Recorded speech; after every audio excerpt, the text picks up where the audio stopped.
Welcome back. Before I begin, I just wanted to send a thank you and a major shout out to all of my new subscribers. I just want to let you know that you're greatly appreciated. I ask that you share the channel, share videos from the channel. Now, in this very exciting video today, there's a video clip enclosed with a very famous Nigerian actress. Her name is TONTO DIKEH. Very, very well known philanthropist and performer. She's majorly successful, a multimillionaire, and she shares her personal story about being married to someone she alleges is a narcissist. She refers to this person as Churchill, her ex-husband, that she is experiencing a major custody battle with. Don't forget to check out the description box below, subscribe, please share this video, thumbs up, and like the video. Stay tuned. Okay, so let's go straight into the gist today. Mr. X, tell us about Mr. X. Who is he? Who was he? Well, it's a lot of memories. Yeah, Mr. X was someone I was heavily, stupidly involved in love with. We dated for quite a while, and I mean, it's no news. I always posted things about him. Never showed his face or anything, but I just kept it coming with him. He was actually a very nice person, and for some reason we just broke up. You know, things don't last, and I was so hurt, but I just moved on. Like, I tried as much as possible to move on, and that was when I met my son's father. So after we broke up, then I met my son's father. I actually met him in a nightclub, Escape nightclub at the moment, my friend's nightclub.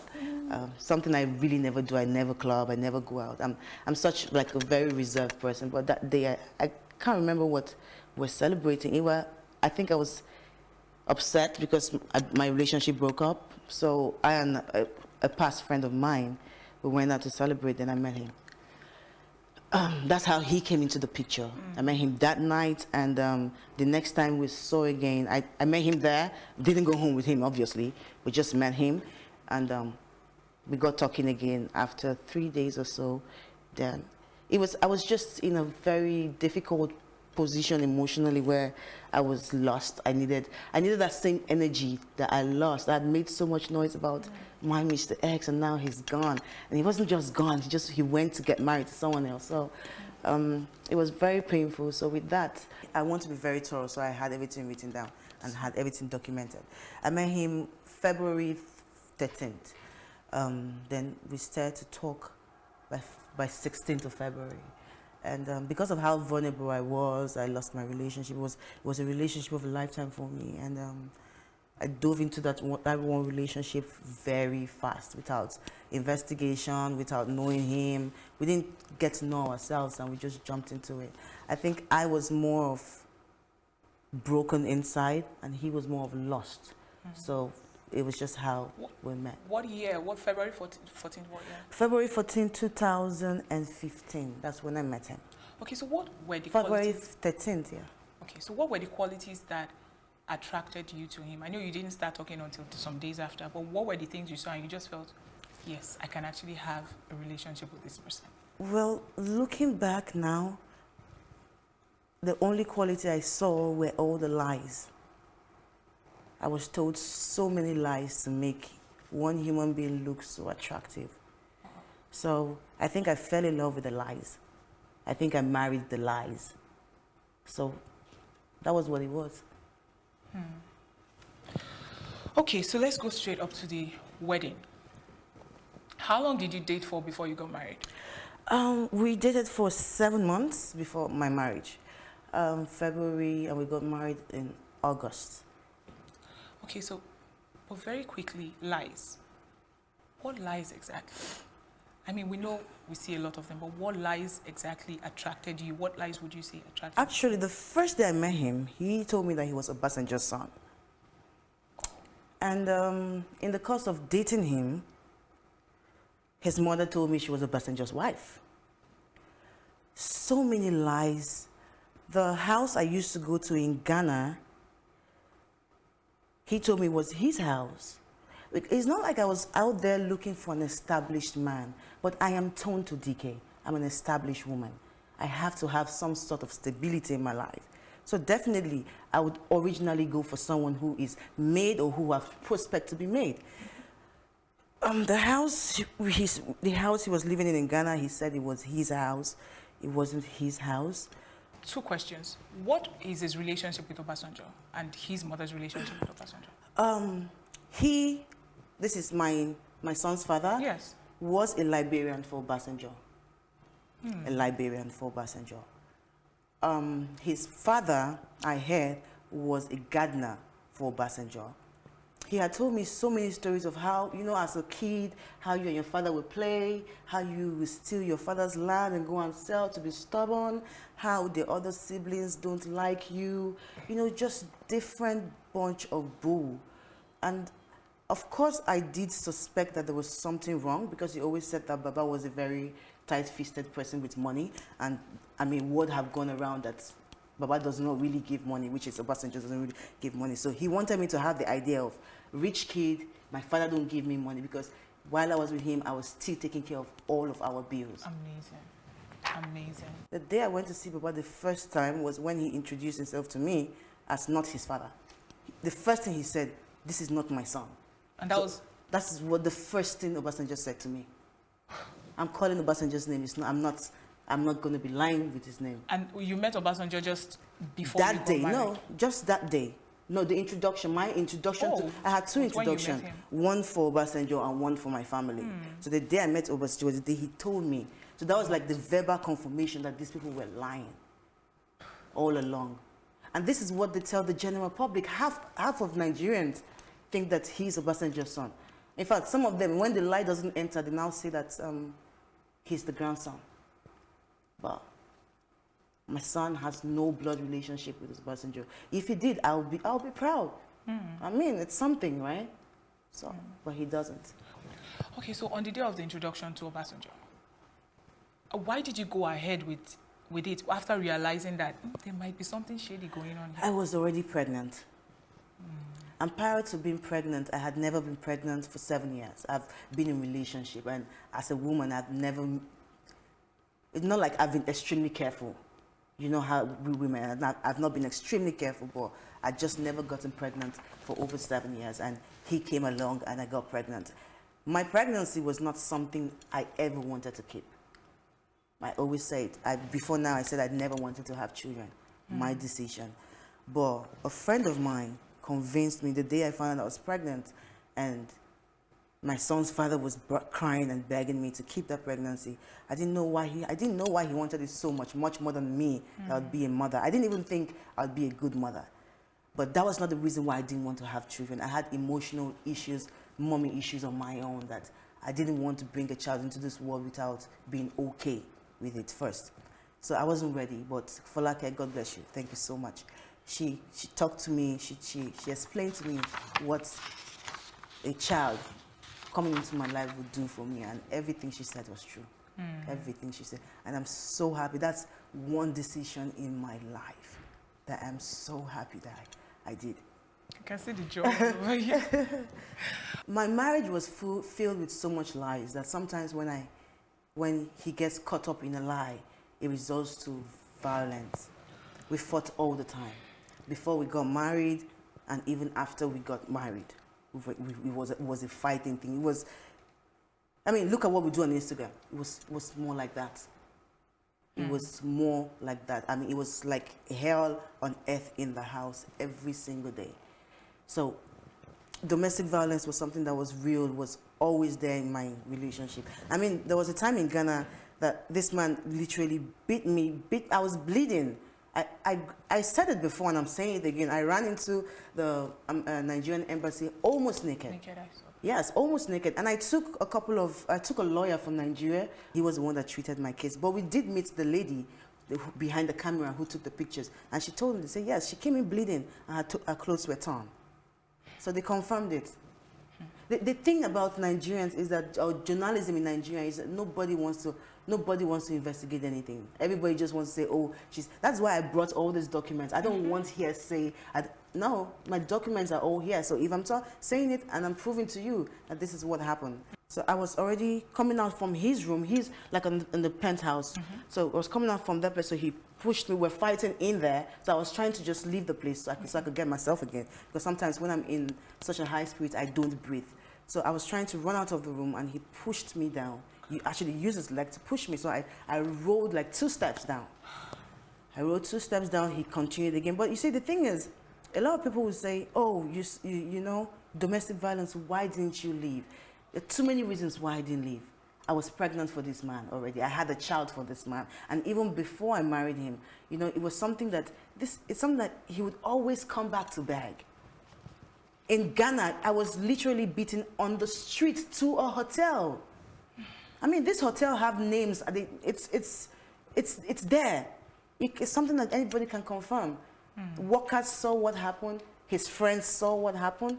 The police saw what happened. They were actually begging me to take the case off the police. And I said, no, I took them to police. It was not the other way. He said, when the story came out, I just get so shocked, like, what's happening? I was the one that said, okay, you know what? I'm not going to let this rest. Let's go to the police station. It was not the other way around.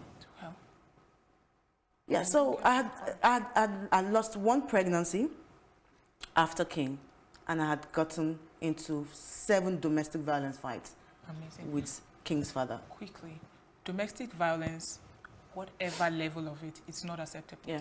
Whether against women especially. Yeah.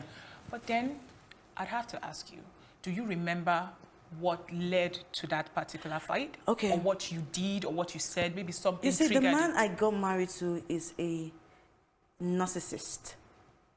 He's very manipulative, he's evil. He's the most evil person I've ever come across. He's the most evil person I've ever come across. He's the most evil person I've ever come across. I mean, his ex-wife will tell you that. He doesn't stay at home.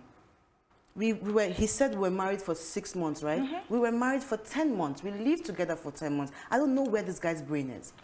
We lived together for 10 good months. Maybe 6 months because he knows that the other 4 months it was where he was getting missing. Sometimes in the middle of the night, I wouldn't see him. He would just wake up and leave. Sometimes 2 days, 3 days. I mean, the last fight, before the last fight, the last fight had been brewing. Before the last fight, he traveled with his girlfriend, the Nollywood girl.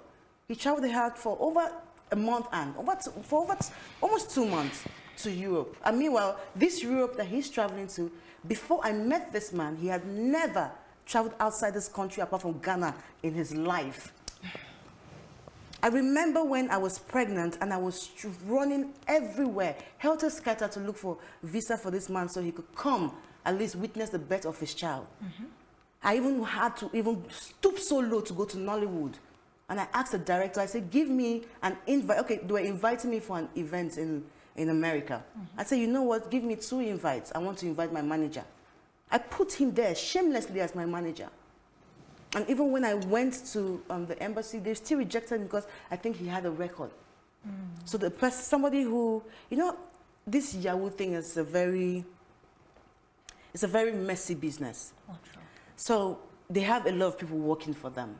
So they have people in embassies that will tell them, you know, you have this problem, you know what, don't apply now, or all this kind of thing. So when he checked, they said, okay, you know what, you have to travel to 1 or 2 countries before you come back to another country. That was the first time he ever went to South Africa. This guy has never left the country, never left the shores of Africa. So now that you mentioned the staircase issue and pushing you down, I remember seeing a tweet where you posted that you didn't push his mother down the stairs. Could you please explain what happened?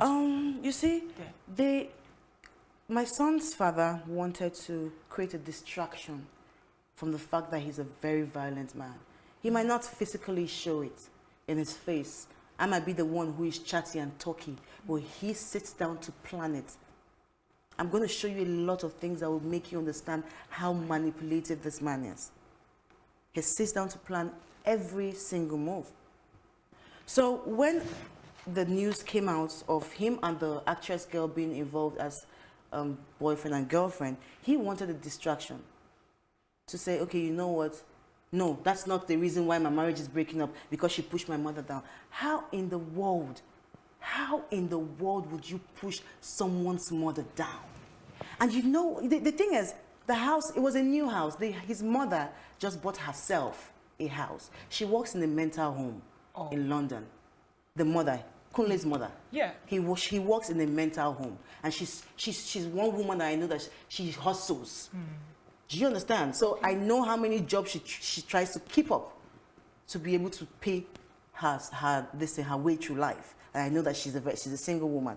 So she got herself a house, December period. That was 2016. That was a house he's lying about that he bought. I was actually going to say that. Because I mean, it's okay if you buy your mother a house. I mean, I'm not definitely, even if you ask the mother, she's going to say her son bought it for her just to cover the shame. But the house that I lived with this guy was a rented apartment. We rented, I mean, the whole, what they call that thing again, service apartments, fully furnished. The only thing we brought into that home was pillow. Just pillows and dining table. That's what the house didn't have. The house had up to flowers. It was fully furnished.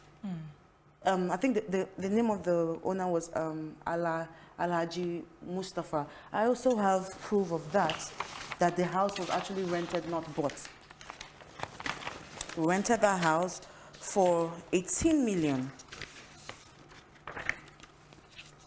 That was the house he said he bought. That's 18 million per annum.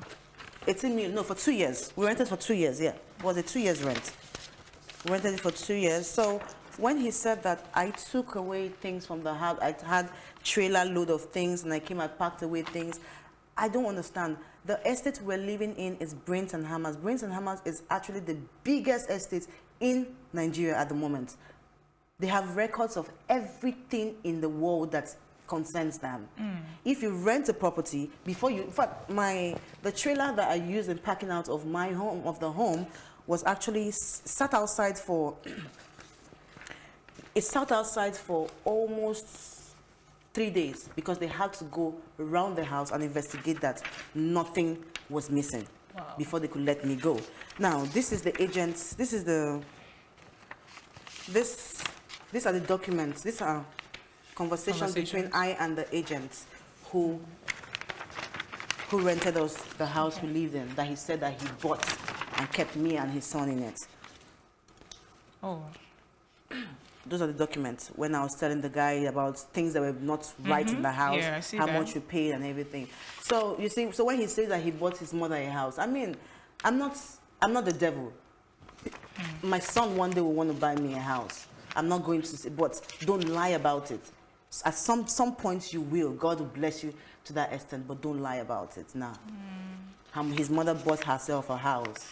And this agent's name is Richard, yeah? Yes, that's the guy's name, Richard. Yeah. The estate is Brains and Hammers Estate. I lived in number 13 Kingsway. I can remember it because it's my son's name. 13 Kingsway Street, Brains and Hammers, Life Camp. And my agent was Junior. And my landlord was Alhaji Mustafa. Yeah. Okay, so back to that day at his mother's house. Because what we see online, of course, or what he said in interviews or during interviews, is the fact that he bought the house for his mother. You came into the house and you started breaking things. That's not true. I lived in that house. We came from Lagos. It was a trip of my mother just bought a house. Let's go and help her set the house in order so that we can, so that when she comes, she can meet her house in order. So I was like, okay, you know what? Let's go. We went to, I was living in the house. I stayed in the house for over a week. This house is in Lagos? Of course, that house is in Lagos. It's behind Spa. It's not in an estate. It's one of those houses. Yeah, along the slums, yeah. So I was there for over a week, arranging this place before that last fight. So there was no way. I mean, you see, even on my conversation with Azuka, the lady he bribed, There's the, what's her name? Azuka, what's her name? Yeah, Media Room Hub, the girl, yeah. Oh, okay. She was bribed by him, by the way. Oh, I saw the interview. Yeah, before that, I told her, I said, you know what? Why is Chochi trying to explain too much? If I was a man and a woman tells me that you hit me, and I have cameras at every angle of my house, I will bring those pictures out. Sure. I would bring I would let the world know what a monster this girl is. Instead, you hid the footage from the CCTV camera. You didn't want to release it because you know how much you beat me on that footage. Even your mother was holding you. The mother fell. I know, I saw the mother fell. Okay. But she was holding her son, trying to drag her son. The brother was trying to hold me. So the son did like that. Oh, and that was and when the mother she fell. And he now said, "Oh, you fell, my mother." And he just on my face. And his brother held me this way. Even on the interview, the brother would tell you that I beat him. If he wasn't holding me that way, there was no way for me to have beaten him here. It was a self-defense thing. The mother was there, the brother was there. Even an ex-friend of mine was there. I was beaten from upstairs to downstairs. I'm a very, very strong woman. So when I see him sitting down and lying about it, it hurts me so much because I know how many times I had to treat myself without nobody knowing. I know how many times I had to come back from Ghana with bruises on my face. I know a couple of my friends. There's this girl called Ife Okeke. Okay. She's an actress too. There's a couple of them. I don't keep too many friends, and even if I do keep friends, I don't have friends that come into my home. Just a very few of them. There was a day she came, and that was when I just came back from Ghana. One of my trips from Ghana, and I had a bruise, and she saw it. She knew that it was a fight, but I had to lie to her. Oh, that I just bumped my face. I mean, people saw stuff. Things happen. There's no way that he says that it did not happen. I'm not a mad person. If I want to leave a man, look. You see, Churchill never added any value to my life. The other way around, not that I didn't gain money by marrying him. I lost money spending on him. I lost money marrying him. I lost money feeding him. I lost money clothing him. So there's no gain. There is no gain. His name is not worthy to even elevate me in the society in any way. So there's no way that I'm going to come out to say, okay, I want to lie to tarnish this man's image. The image that you have, I gave it to you in the first place because nobody knew who you were. He actually begged me to put him there as Mr. X because he was not Mr. X. Okay. You see, I was so stupid. I mean, I've been so stupid. I've been so stupid because these were signs that I should have seen. A man, a full-blown man, knowing that you are not the man that everybody is praising on the internet. You came into my life just the time when I was... Because it's there. I met him.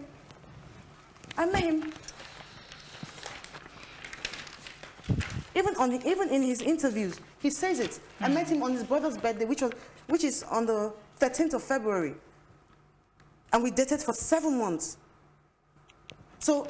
if you backdate it to when I started shouting Mr. X, Mr. X was a year, 2 years ago, before him. Okay, so I need to ask very quickly. The gifts. Yeah. The diamond necklace and wristwatch, the phone, the cars, the pickup truck, and the Lexus that said was worth over 41 million naira. Were they actually gifts from Mr. Churchill to you? Well, I got gifts from the man I was dating before. Okay. So he was the Mr. X. So from the 13th of February, anything I posted from down there was either I bought myself or he bought. Now, why I say he bought was the car was not a gift. It was, I was pregnant already. I was already in America. I was pregnant. Remember, okay, the thing is, when I was pregnant, okay, let me just not dabble into too much. I was pregnant already in America when he said, oh, you know what, I bought you a car. And you were in America? I was already pregnant. I was already going to give birth. Oh. Yes. When he said I bought you a car, I was like, oh, you know, that's nice, thank you. And I'm a very happy, jolly person. Sometimes when I post some things, it's not because I want to, oh, I'm living better than you. It's just me. I just love to be happy. And those are the things that brought me joy at that time. So I posted it. But by the time I came back to Nigeria, I realized that Okay, no, I never used to drive because of my son, so I was always an indoor person. Okay. I'm an indoor person. So even when I want to go out, I have to have a friend to come and drive me because I don't know Abuja. Okay. So at one incident, I left the car with my friend. Her name is Vera. She was actually my neighbor too. So she went out and this road safety stopped her on the road, and she said that it was my car. So she had to call me and had to go there, blah, blah, blah. I had to come back home to get the receipt. Okay. I'd never seen the receipt of the car before, by the way. So that was the day I saw the receipt of the car. The car was about 15 million. And this car is a Lexus? It's a Prado Jeep, not Okay. a Lexus. That's right. This was a white Prado Jeep. This was Okay. the one the first white car. Okay. So that was the car, and it was not in his name. It was not in my name.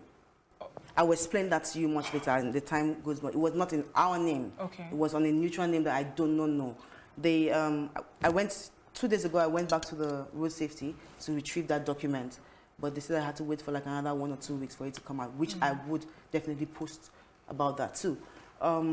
Yeah.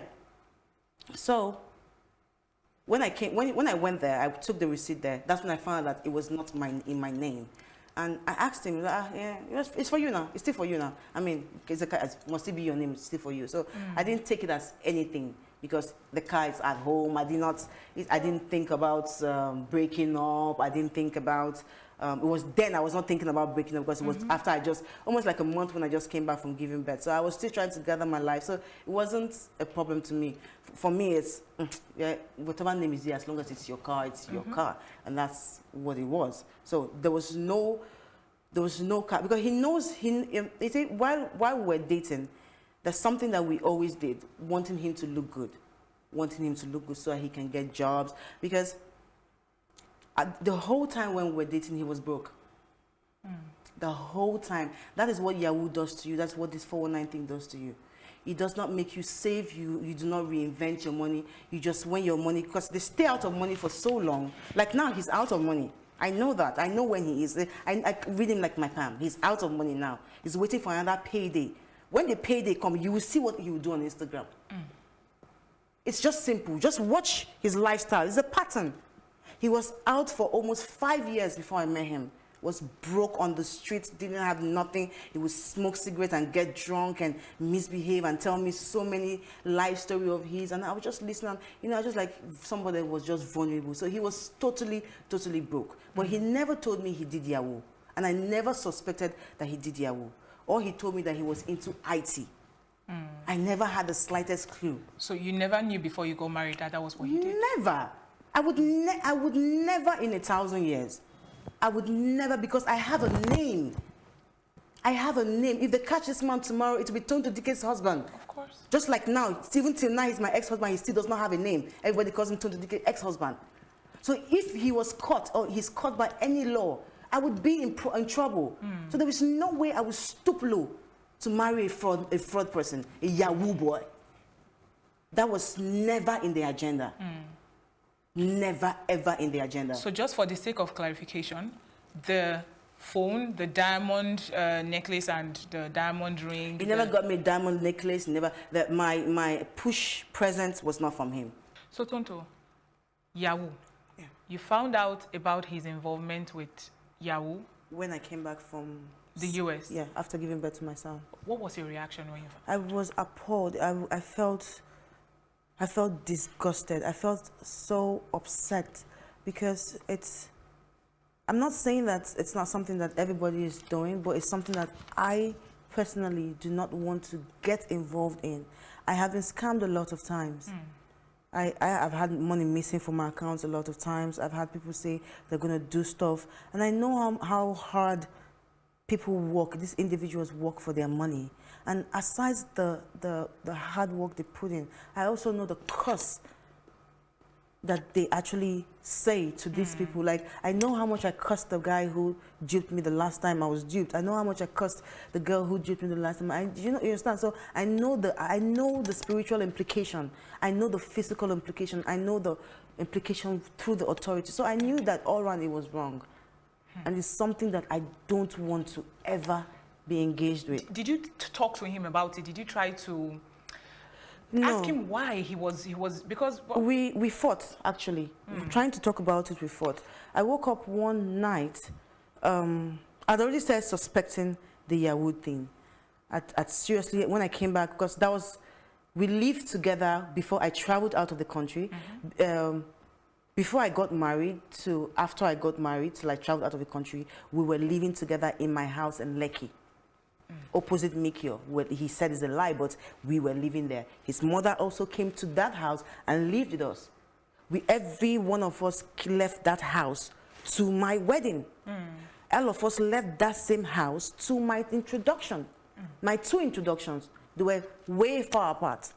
Maybe the beginning of the month and the wedding was like the end of the month. So to tell you how many months that we stayed together in that house. So if he said that he didn't stay in my, I didn't house him, I mean, it's fine. It's the male ego thing. You know, oh, a girl helped you out. You don't want to say the girl helped you. I mean, it's fine. That's not what I'm even after. You know, the day I found out for real that he was Yahoo was in the middle of the night. He had not come back home that day, and I had gone to sleep. I did not know that they had already opened up the door for him to come into the house. So I heard some noise upstairs. So I said, oh, let me check up who is there, because I didn't expect that anybody was going to be upstairs. Okay. I went in and I saw my son's father, unbelievably, sitting down in the middle of red candles. Sitting down in the middle of red candles. Sitting down in the middle of red candles, with a red pant and a laptop in his hand. You see, when Churchill said that my marriage was actually like a script, he was not lying. He was not lying. In the middle of his room. That was the first day I actually confirmed it. I know that he's diabolic because he has like a little drawer above his close cabinets where his mother would sneak in. The only time I actually really got offended with his mother really was anytime she snuck in jars into my home. Anytime she snuck into a fetish artifacts into my home. And there were so many. In the space of 10 months, I think we got a visit from her like 5 times. And she would stay for like maybe 2 weeks. And in the whole 2 weeks, it would be spiritual battle. It would be one spiritual person coming to the house. Sometimes I would just take my son and run away out of the house. This is not the first time I left the marriage. I've left the marriage when the marriage was 5 months. I've left the marriage when the marriage was 3 months. I've left the marriage even before I left. Like 3 times I've left the marriage. So during this time, he had his own room? Yes, we had separate rooms because I've never lived with anybody before, apart from once when I came into Lagos, and then I was totally broke. And I had no other option but to live with someone. So I don't know how to live with people. So I opted for my own room, so he has his own room. If we have to see, we come to each room. You know, so it was more like in fact, he was a stranger to me. Till today, he's still a stranger because I don't even know where he's from. Because he lied so much on Basenja is my father. He lied so much on Basenja's people are my people that I know that when I caught him, he was so embarrassed. So we never brought up that topic again. It was only this picture of his father. This picture of his father was given to me. This is the first time I ever saw this man was after we divorced. I never even knew that he had stepsisters or step-family. I never knew that his father has other family or he even has brothers and sisters. The first time I got to know about this man was through a DM. A DM message that his stepsister sent to me. Said, this is my father. This is our father.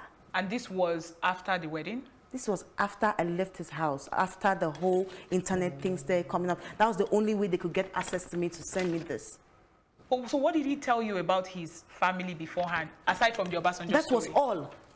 After the Obasanjo story, we got married. I traveled out to go and give birth. We'd never settled down as a family to have this discussion. You know, as a married man, you say, you know what, let me give this guy space. Maybe later on, I will talk to him about it. It's not the right time. I will talk to him. It's a marriage. You never believe that the marriage is going to end tomorrow.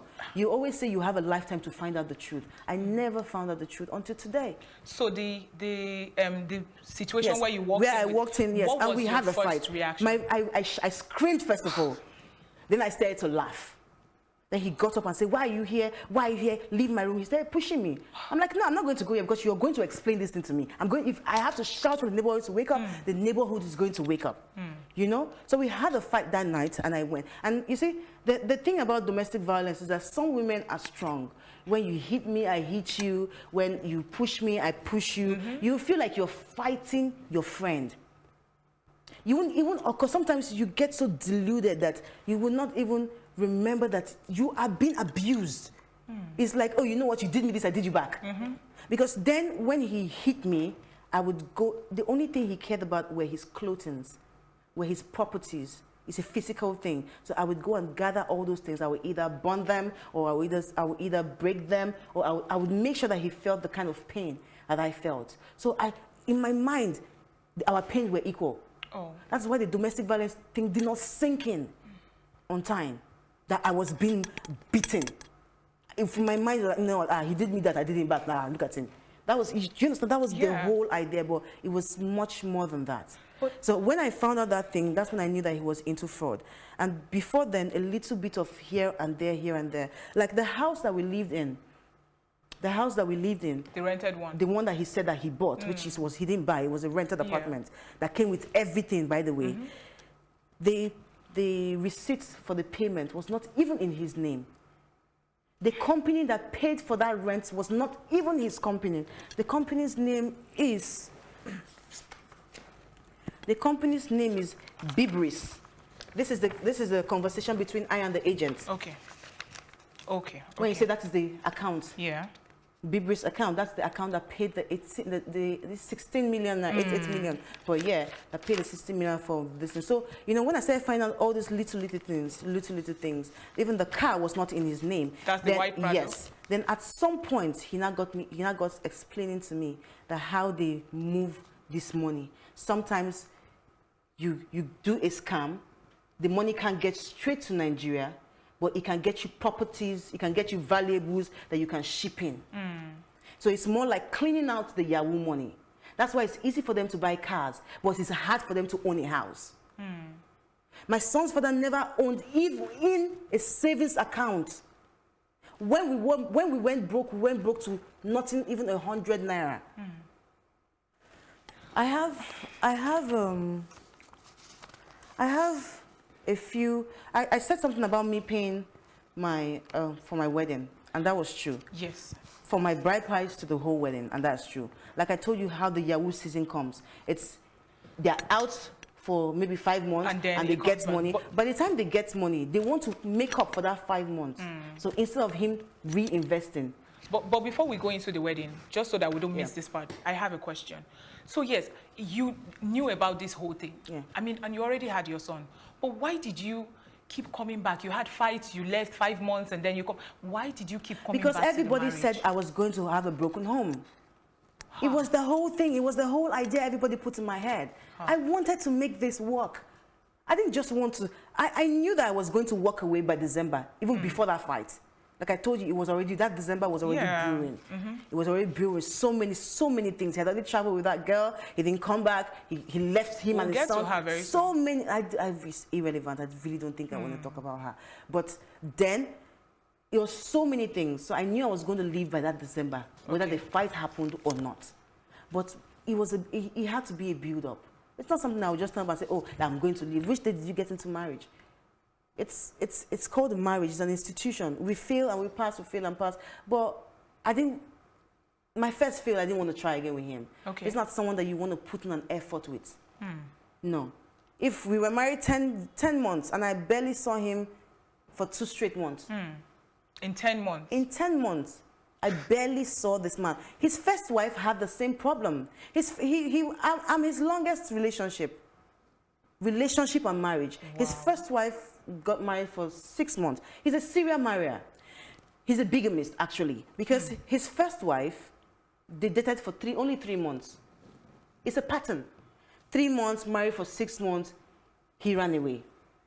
He dated for 7 months, and we got married for only 10 months.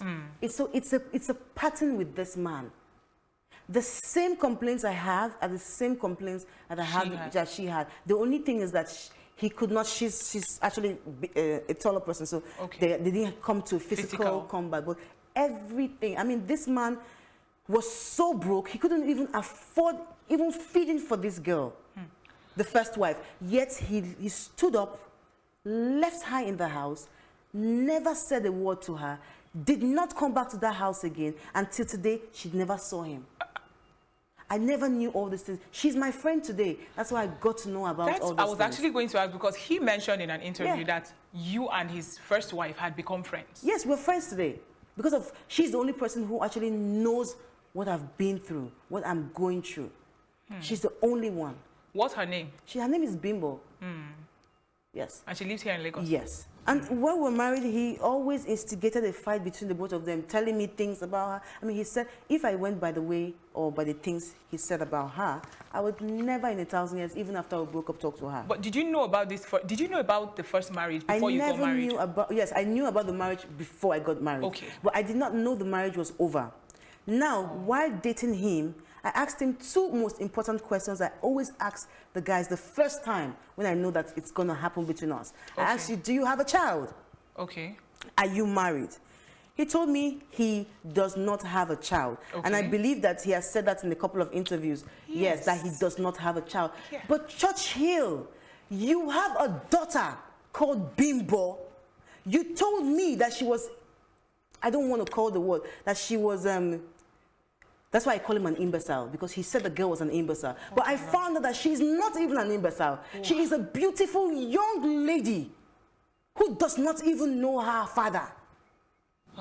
You have, I don't even, maybe 10 years or either 12 years old daughter.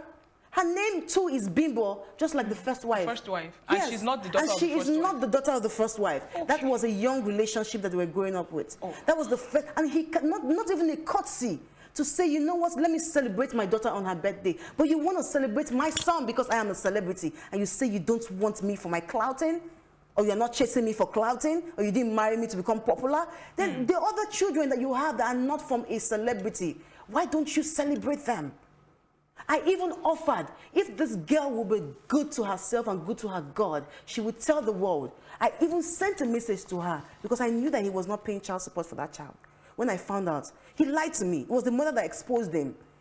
On a conversation carelessly like that, she just said, that's how they first, this thing, they just said something about her. You contacted this Bimbo, the daughter?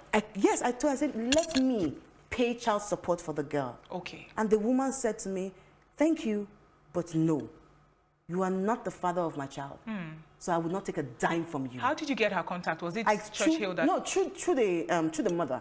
Okay. Through the mother. And she said she was never going to, and I think a cousin of them, of theirs too. Okay. I asked them, she said she was not going to take a dime from, she's alive, her child is alive. Breathing. Okay, let's go to the wedding. The wedding was private. Yes. Well, by some standards. Was there a reason for you having a private wedding? Well, was it your choice or his choice?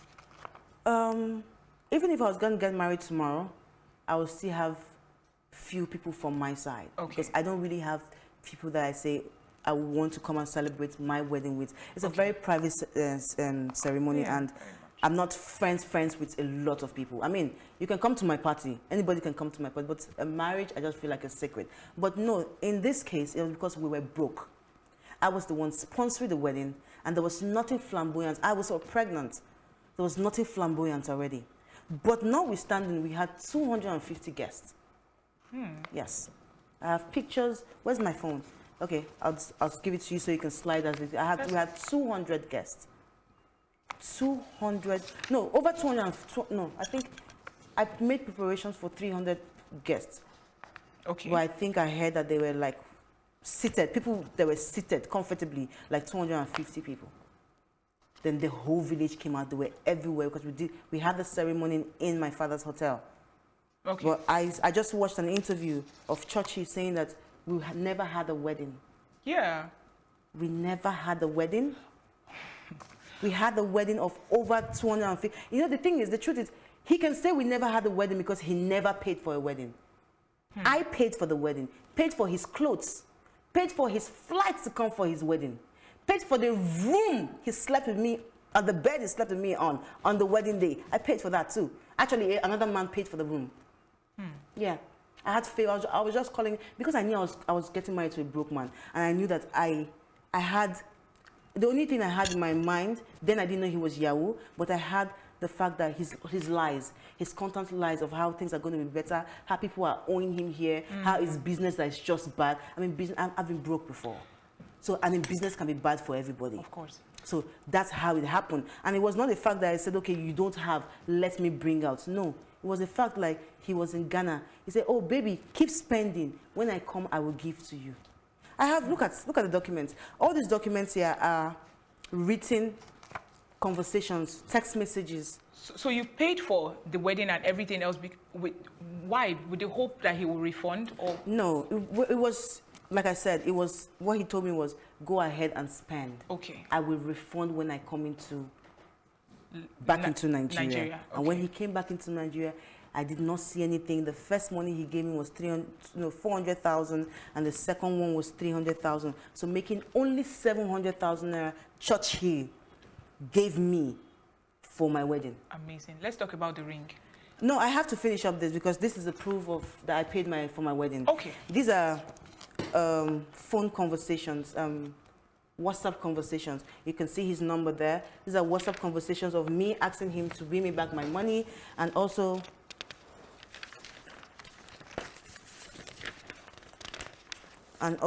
here. Also here, him telling me that he's ashamed of me asking him for my money that I spent on wedding, that it's a marriage, that it's supposed to be a together thing, that he does not have money, that he's going to give me only 3 million. At the end of the day, he paid me the money though. I told you, I said December, I knew I was going to leave. So I was doing everything in my possible best to get everything I wanted out of his hand and go. So the thing I was never going to leave. I was going to leave everything. I mean, I did so much for him. I was going to leave everything, but I was never going to leave the money I married him with. Yes, because I see here that I say I will not pay for my own marriage. So if worst comes to worst, people, it's there. It's a conversation. Look at it. He paid me back 10 million naira, and the 10 million naira came. The second, okay, since I've been with him, it's only twice that his Yahoo money has come. Like I told you, he has been broke till after our wedding. So when I traveled out of the country, because then I didn't give him space, so he said that I was always with him, so he could not work, he could not hustle. So when I went out from America, that was when his first money landed, like when I went to give birth. On the final episode, Tonto Dikeh reveals the result of the year-long custody battle between her and her ex-husband and why she has chosen not to remain silent on her personal matters. Here's a snippet. See you on the next episode. I cut them dry humping from the back. The reason why I couldn't have female workers is because of him. He sleeps with anything and skirts. In my head, this guy has a disease. He knows he has a sickness. So Tonto, quite a number of people online have said that, oh, it is karma that your marriage ended because you had been the reason why most marriages also broke. Half of the people who are saying all those things have never been proposed to. Churchill, Olakunle, Oladuni, Kunle does not take care of my son. I would not give birth to a child, train the child with my money while his father is out there lying that he's taking care of him.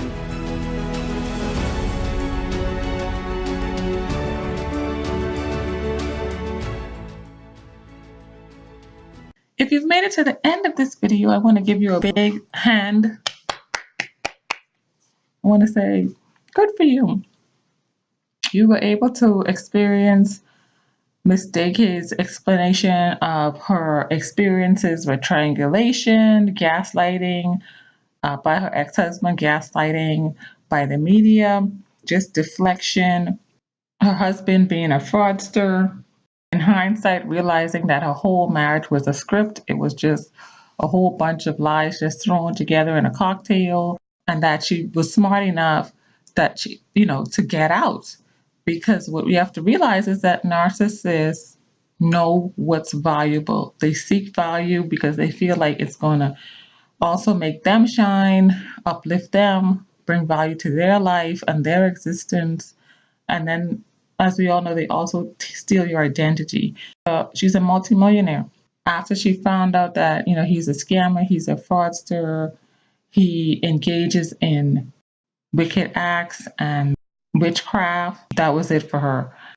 Just because you're successful, just because, you feel like you're intelligent or highly educated or financially stable, successful, you would think that people who feel so low about themselves won't have the confidence to want to connect and engage with you in a relationship long term, but they're the persons who they go after because they're willing to take the risk.